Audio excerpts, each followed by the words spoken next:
All right, let's look at how to use the Ask Steve context menu. So I'm on this post. I don't know what this means. So I'm going to ask Steve for help. I'm going to right mouse click, say Ask Steve to, and then I can see a list of all Steve's skills. Most of them are bucketed into one of 6 different categories, but I've got a couple at the top level. They're shortcuts for things that I use often. And so in this case, I'm going to pick tell me what this means.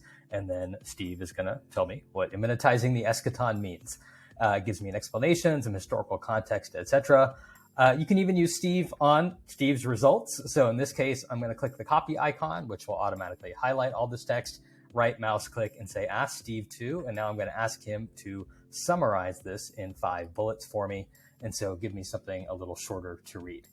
Now that's all great if I have an existing skill in that list of over 100 right now, but then I can also, if I want to, do a one-time request. So I can say Ask Steve to, make a one-time request, and let's say I want him to translate this to French, and Steve will do it right there for me.